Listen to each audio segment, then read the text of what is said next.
So once again, this is a special recorded session that's going to go out to our crew community and beyond. But this is most important because we've launched the Culture Crew back in New York. And the Culture Crew is made up of 30 brand forward leaders that are really making waves in their space when it comes to influencer, creator, sport, entertainment, music, you name it. So super thrilled to have this special intimate session with these two amazing leaders and our awesome moderator, Peter. So I'll let you introduce yourself and the two panelists we have today, and there you go. Thank you. Thank you so much, and welcome everyone to Beyond the Bottle with Diageo and Disrupting Culture. I've been looking forward to this panel all week. I'm Pete Crowfoot. I'm the Vice President of Business Development for Agencies and Brands at Whirl. We're actually owned by AppLovin and their CTV arm. So I'm going to turn it over to both Tracy and Julie to introduce themselves. So we'll start with you, Tracy. And I also see that we're sitting in the right order. Look at that. Plan that. I'm Tracy Doyle. I oversee our brands and culture team at Diageo, so very fitting for what this conversation is. We're actually a center of excellence within the marketing group at Diageo. So we work across the entire portfolio of brands, and basically what the team name is what we do. So we work in partnership with the brand team, the planning team, the media team to embed our brands into culture through all the known verticals, right? PR, influencer, sport, music, entertainment, influencer, experiential, all the things. And I'm Julie Yuffie, and I'm Tracy's partner in crime on the brand side, responsible for rum, vodka, gin, and liqueurs. Or vodka, rum, gin, liqueurs, however you want to come in. Basically, not tequila, not whiskey. Everything. Well, again, thank you for taking time out of your busy schedules to be here today. So on our pre-call to this, we are discussing your innovative approach to disrupting culture.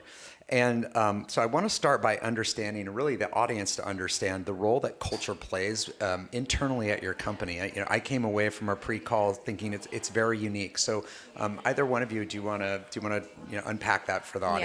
Yeah, I can start on that. So our approach is that culture is built like strategically into our brand frameworks. So we, as we look at our brand strategies and our plans on a page, we have our brand purpose, and then culture space is born directly out of that. So those two things remain very consistent across our brands to form those memory structures, et cetera.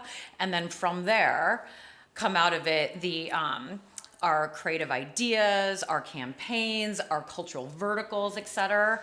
And those will ebb and flow a bit more and evolve over time. But we have that consistency, and that's what helps really make sure that what our brand stands for, what our place is in culture, how we play and act is the right thing to be doing for the brand. And we actually, to take it a step further, we have this very intense but awesome marketing boot camp at Diageo. It's called DWEEB, not the best name. It's an acronym, and it stands for branding expert. It stands for the Diageo way of brand building.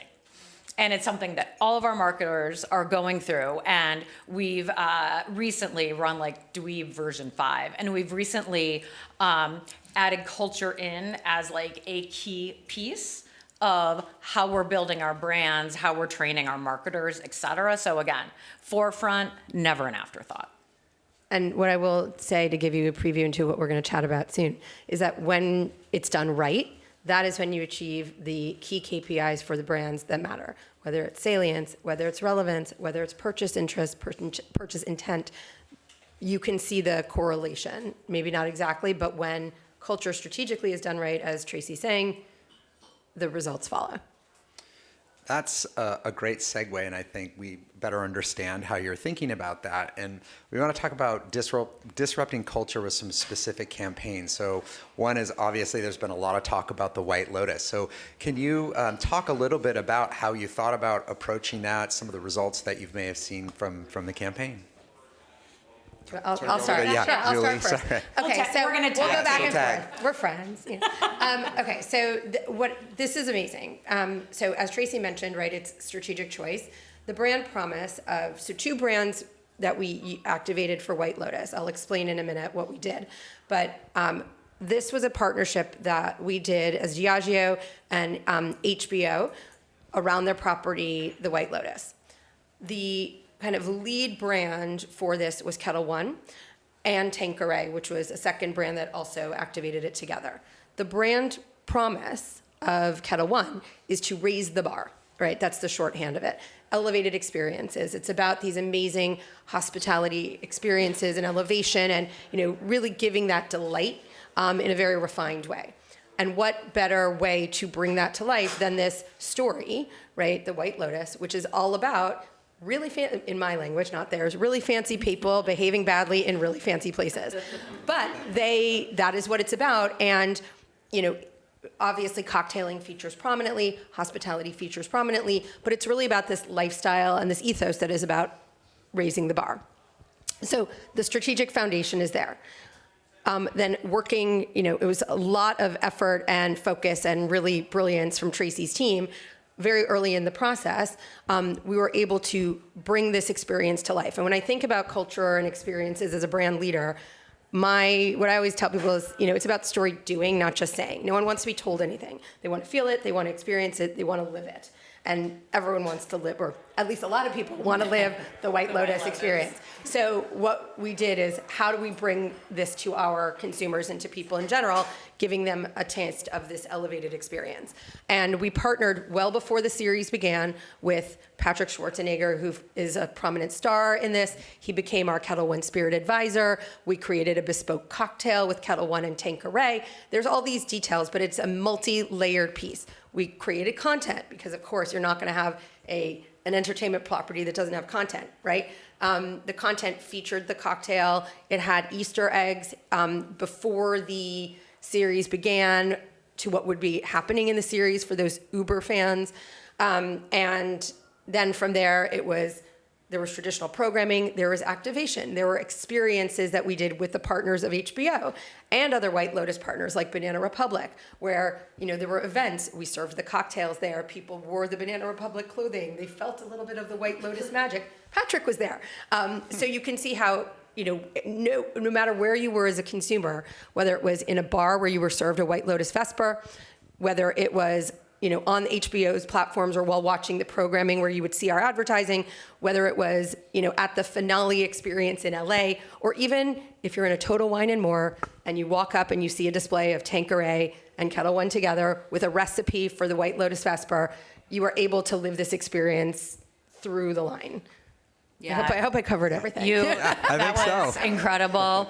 It was over a year's worth of work. I think the only two things I would add as points of interest are, one of the reasons this program was so successful internally is because we were able to plan far enough out. Like, HBO really had their act together, and the woman on my team who drives these deals was able to get in very early on, which meant we were able to affect our commercial team's timeline, because their timelines are so much further out than our marketing timelines are, which then meant, they were able to create all of the POS, all the retail pieces that allowed us to get in store. So we have a beautiful chart that literally it shows like the time period of when White Lotus was on. And then you have the little Tanqueray bottle and the little Kettle One bottle. And it's like, zing! And so it's like, you can see like very clearly that this program is driving directly to sales. And just to like put the final pin on it, right? These were brands, these are beautiful, beloved brands. You all know them. They were in growth. There was a 30% uplift in the period that this was activated on these brands. And, it's 100% attributable in this case, we believe, to this programming because you got the entire, ecosystem behind it. And I will also mention, the brands do not ever feature in the actual program. So for anyone who thinks that like this is the old school way of like get your brand like product placement, no, none of that. That's super impressive, right? You would think it would be the opposite of that if you're not seeing that within the content. And I think it's a great example with impressive results. So let's shift to another activation and my favorite event of the year besides this is the Super Bowl. So I know that this is a good example of taking an existing cultural moment and weaving your brand into it. So how did you think of, when you were approaching this, how did you think about it? And then how did you actually go about doing that? Yeah, I can. Yeah, Tracy, you want to start? So the language that we use at Diageo is meeting culture or making culture. And I think the Super Bowl is actually, a great example of where you're able to do both if done well. I mean, they're both brilliant ways to build your brands into culture. One's not better than the other. It's just based on, what you're looking to achieve. But when you have the Super Bowl and you already have that cultural tentpole, how do you find a way? So you've met culture there, right? Just by being a part of it. So for us, it's about taking it a step further. And then how are we going to make culture within that moment, stand out, drive virality, be known, get famous for something beyond just being at the Super Bowl. So Captain Morgan is one of our brands that long-standing history with the Super Bowl, with Super Bowl weekend, has always been there. And as a brand, from a brand purpose cultural space standpoint, it's all about adventure, spontaneity. The cultural space is uncharted fun. So you take all of that and then you link it to, what are the cultural insights that we know about people who are going to be attending Super Bowl? What is it from just like a local traditions level that we can tap into? Again, I'm going to use that word authentic. That's my least favorite word. But how do we tap into those local traditions to keep it real and have a little fun, but do it the Captain way? So I'm going to let Julie talk about what we did. All right, here we are, the big finish. No. So again, as Tracy said, it's a brand about instigating adventure, right? And uncharted fun is the territory. So we worked, again, it was very, very smart. People were going to come to New Orleans for the Super Bowl. What do you do in this cultural hub of New Orleans? You go to Bourbon Street. What are the most iconic New Orleans drinks on Bourbon Street? They have one thing in common. It is not bourbon. They are all rum-based. So, working with the city of New Orleans, the team worked to change the name of Bourbon Street for the weekend to Rum Street to help people know what to have when they get to Bourbon Street. So that was the heart of the idea. But of course, as I mentioned earlier, right, this is about story doing. We want to bring people on this adventure and give them the fun. So before the Super Bowl weekend even happened, and remember, most of our audience isn't actually physically at the game, we needed to find a way to reach them. So first we started seeding this. We had folks from Summer House. Do you guys know the show? Okay.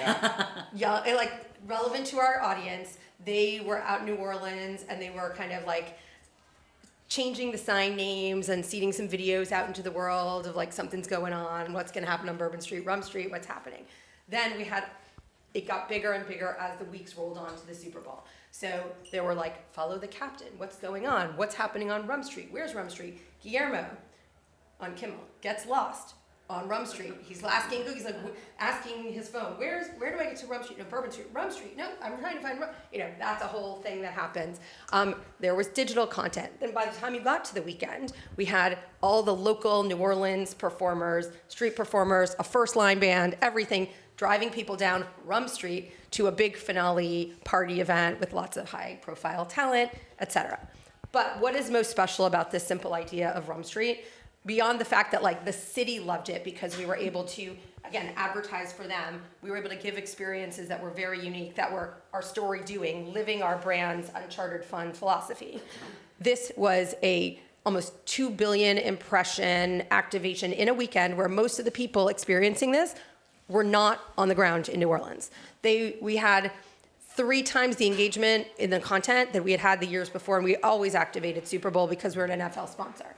So it just goes to show that, again, living the story, going through the line, and having the right insight enables the culture to flourish. And this was all about making the experience. That's fantastic. I had a lot of unscripted adventures with Captain Morgan in college. There you go. Good. And I have a lot of family in New Hopefully you will Orleans. still do it. So these are great examples of the results that you can achieve successfully by integrating into these cultural moments. I'm curious to know, how about, these engagements and activations are great, but you have to measure success. So talk to us about how you're measuring that success, and then more importantly, how do you attribute measurement to these, to your efforts? So I'll open that up to both of you. I'll start just because it falls from what I said. So you heard me talk about the measurements so far, right? Traditional brand measurements here, right? We want to see how many cases we're selling. We want to see market share, right? All of those things we measure and can attribute, particularly when we're talking in time periods, in locations, et cetera. But then there's a huge, huge part of this, which is the strength of the brand long term comes into its traditional brand salience, equity measures. Is this a brand for me? Is this a brand I choose? Do I prefer, right? All of these kind of longer term metrics, if we're not story doing with our brands, then they're just commodities, right? Sure. So we need to be making an effort to build these brands with the right equity, and we measure the equity, and we attribute a large portion of those efforts to the work and culture. Yeah, I would add to that and say that we're very lucky because we have an incredible internal M&E team, and they've worked with us and our agency partners to create some bespoke measurement tools. So we have a bespoke influencer impact score that allows us to take our influencers, measure their impact, exactly what it's called, and then show like what we're getting out of them, what we need to adjust, et cetera. And also because we have proven together that culture drives cash flow, culture drives sales, that the M&E team will help us like attribute the work that we're doing to cases. Like we're able to like drill down to the DMAs with zip codes, et cetera. So you can take something like Super Bowl, like we were just talking about, the brands that we activate there, the brands that we're promoting there, look at that time period, look at those brands, and look at the sales lift. I mean, we are a company that believes in building our brands through culture. So we have the M&E team and the metrics that allows us to back that up. And like, if you don't have believers in your company, then no matter how many tools you have, you're never going to get there. So it's And it can't be, you said this before, but I think it's worth saying, it can't be an afterthought, right? I think Right. the fundamental difference in, what Tracy and her team deliver, right, versus I've worked in other organizations as well. This is not like, okay, we're building a 360 activation plan. This is the piece that goes here, and you can pick from column A and column B and column C. These things work together in concert, and you can't have the idea come to life fully if you're missing any of these pieces. So is it safe to say that culture drives cases off the shelf? Yeah. Yes. I mean, right. again, it's why when we talked about our strategic frameworks and starting with culture, like at the core, being born out of our brand purpose, that puts it at the heart of what we're doing. So there's nothing that we're doing from a marketing standpoint with our brands that not only has a culture component, but is driven like culture forward, culture out. I mean, we're in a category that, affords it. Right. You have a lot of different brands too, so I'm guessing that that's important under the umbrella of Diageo. Yeah, and within those brands, multiple vodkas, multiple rums, multiple tequilas. So we have to pull them apart, on your little, board of different, woven threads. Right. How does each one stand for something? What is their cultural space? How do they bring it to life? And then to your point, how does that drive cases? Okay, great. What do you think, because if you pick up any trade, you're hearing a lot about live sports and cultural moments. What do you think is most misunderstood around cultural moments and its impact on outcomes? Tracy, For do you me, wanna- I think I just answered Yeah. the question, but for me, it's thinking that, like we said earlier, like culture is a media channel for us. Like it is there to, saliency, awareness, all the things, right? Sales. So if you do not believe that culture is at the heart of what you need to do, like your brand is going to fade. I heard someone yesterday at Cannes make a comment, and they said, gosh, I feel like culture is one of the buzzwords this year at Cannes, right up there with AI. And I looked over and I was like, what? Like, culture is not a buzzword. It's not new. It's not a concept. It is like a part of your marketing plan. It is an integral role that you play to build your brand. And to that point, right? If you take away nothing from me, culture drives long-term business result. And without it, right, you are just a traded commodity. You need to have a reason for people to choose you, to love you. And if you're not integrated into their life, not just functionally, but emotionally, in the moments that matter to them, then what are you doing for them? And that's why I think it is so important for brands to think about this. And then if there's any financial people in the room, this is also your reason to charge more. It's your reason. It's your reason to be premium. No, but genuinely, Yeah. right? Because if you're not a brand that is loved, you have no right to take anyone's money. The love language of boards are incremental growth and sales. So, right? Yeah, and we're not foolish to think like the days of like, oh, let's just go do it to be cool. Like nobody lives in that world anymore. Yeah. And I think that's part of the trope sometimes of culture that, oh, it's just that shiny, like sparkly thing out there that you're kind of doing on the side. Like that's just not how we approach it. And I'm really proud of that. As you should be. Absolutely. All right. Well, this is our last question as we wrap up. When we, I don't know how many panels that you've been to this week. I often hear when people talk that they don't give any kind of guidance to people. What should they do when they go back to their office? How should they think about this? So 2 questions. What does success look like for Diageo in the year ahead? And do you have key takeaways for the audience that they can bring back to their teams to think about how to embrace and disrupt culture? So Julie, we'll start with you. Okay, I'm going to start with the second question, and I'll give Tracy Okay. the first one. All right, perfect. Because I said it before, so I'll just underscore it again. I believe that brands, if you're going to really deliver to your consumers, you have to walk the walk. And so to me, this is about doing, not just telling. It's, you can have the ambition to be like the brand that makes women feel their very best. Well, then make sure at every touch point you're doing that. And that means you have to take action, not just tell them this will make you feel your very best, right? You're not going to just show them, look, this is what you look like when you're at your very best. You need to make sure you're taking those actionable steps. And to me, that's what culture is all about. And I would say I have the kind of the same answer for both is that, as marketers, our job is twofold, right? Like we need to build a brand over time, but we need to drive sales overnight. And, you always need to be finding the balance between the two. But again, as like a representative of culture, I'm a firm believer that culture is the one thing that when done properly, you're able to do both simultaneously. It's important to have it personalized and then find those premium moments at all touch points. I really love that idea.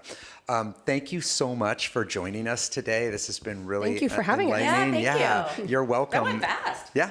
And if there's anything else that you want to add, please feel free. But thank you for joining us today and having us here. Yeah, thank Appreciate you. it. Thanks, guys. everyone.